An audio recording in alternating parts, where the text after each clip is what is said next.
السلام علیکم ورحمۃ اللہ. چلیے جناب، یہ اسی کا سلسلہ ہے. دوسرا والا آڈیو سنتے ہیں بھائی کا. اور رہی بات یہ بخاری کو بھی تھوڑا ایسا ویسا بول رہے ہیں، لیکن بخاری رحمہ اللہ ایسا نہیں 200 سال کے بعد پیدا ہوئے بھائی. باتوں کو بہت بڑی شخصیت اور بہت محنت کیے ہیں امام غوث بخاری. اعظم بھی بہت بڑی شخصیت تھے صحیح بولتے. حدیثوں کو عبد القادر جوڑنے میں جو جیلانی ان کی خواجہ. خدمت، جو ان کی محنت ہے، اللہ ہی جانتا ہے. سیم بریلوی ڈائلاگ ہے، اور جو دیکھیے ان کے آپ. چاہنے والے ہیں وہی جانتے ہیں. یعنی اللہ جانتا ہے اور اہل حدیث جانتے ہیں، اور کوئی نہیں جانتے بخاری کو. سب سے بڑا درجہ بخاری اور مسلم کو کون دیا دیا گیا، درجہ میرے کیونکہ بھائی؟ ان کے اللہ پاس دیا کیا؟ زیادہ صحیح اسناد کی حدیثیں انہی لوگوں نے جمع کیا.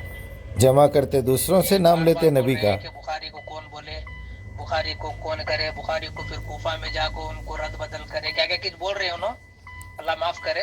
سارے حدیث کی کتابوں کو پہلے ایک بنا لو بھائی، جیسا قرآن ایک ہے. درجہ ہے متفق علیہ جب بول دیتے ہیں تو اس کا مطلب یہ ہے کہ بخاری اور مسلم دونوں اماموں نے اس حدیث پہ اتفاق کیا ہے، تو اسے حدیث کو صحیح بالکل مانی جاتی ہے. بہت بری بات ہے.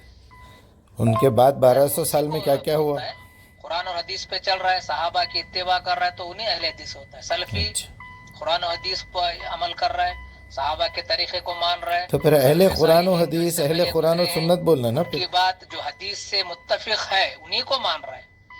سلف صالحین کی بات اگر حدیث سے متفق نہیں ہے تو اس کو بات کو نہیں یعنی مانتا. عربی نہیں سیکھنا، قرآن نہیں پڑھنا، ان کی سن لیے تو بس. یہ سب باتیں وہ بہت سختی سے بتا رہے ہیں.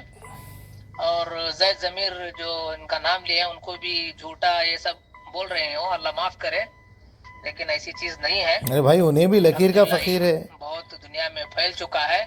ہر آدمی جانتا ہے کہ کون سی حدیث ملاوٹ ہے، کون سی حدیث ضعیف ہے، کون سی حدیث کمزور ہے، نکال کے پھینکو نا کچرا پھر. کے حساب سے صحیح ہے. پورا علم الحمدللہ دنیا میں اللہ پھیلا رہا ہے، پھیلا دیا ہے تقریباً، اور بھی اس پہ کام ہو رہا ہے. تو کوئی گمراہ ہونے کی کسی کی مجال نہیں ہے اگر وہ صحیح فالو کرے گا. گمراہ ہے بھائی آپ لوگ آلریڈی. حدیث کو ڈھونڈ کر تلاش کر کر فالو کرنا ہی ہے.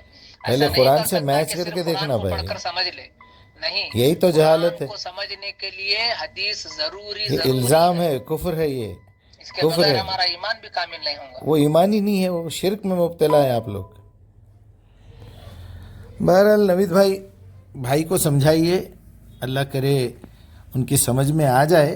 اور اللہ کیا کرے، بس اللہ جو کرنا تھا کر کے بھیج دیا. الہمہا فجورہا وہ